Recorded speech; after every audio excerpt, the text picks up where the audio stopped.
ప్రతిపక్ష నేత జగన్ కు యువ నాయకుడన్న పేరుంది. ఆంధ్రప్రదేశ్ కు కాబోయే యువ ముఖ్యమంత్రి అని ఆయన అభిమానులు, వైసీపీ కార్యకర్తలు చెబుతున్నారు.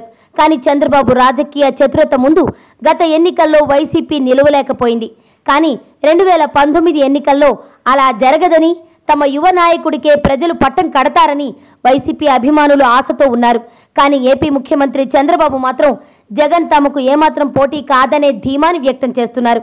జగన్ లాంటి వాళ్ళు టీడీపీలో చాలా మంది ఉన్నారని అంటున్నారు.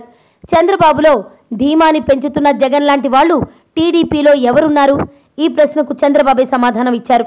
2019 ఎన్నికల్లో జగన్ కన్నా ధీటైన యువ నాయకులు నారా లోకేష్, రామ్మోహన్ నాయుడు, దేవినేని అవినాష్ వంటి వారిని చూస్తారని చంద్రబాబు ఓ మీడియా సంస్థకిచ్చిన ఇంటర్వ్యూలో వెల్లడించారు.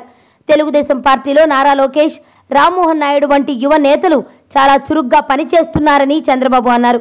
రామ్మోహన్ నాయుడు శ్రీకాకుళం ఎంపీగా పదునైన ప్రసంగాలు చేయగల నేతగా ఇప్పటికే నిరూపించుకున్నారు. నారా లోకేష్ మంత్రిగా పనిచేస్తున్నప్పటికీ ప్రత్యక్ష రాజకీయాల్లోకి ఇంకా దిగలేదనే చెప్పాలి. ఆయన అసెంబ్లీకి ఎమ్మెల్సీగా అడుగుపెట్టారు. ఇక దేవినేని అవినాష్ కూడా ప్రత్యక్ష రాజకీయాల్లోకి రావాల్సి ఉంది.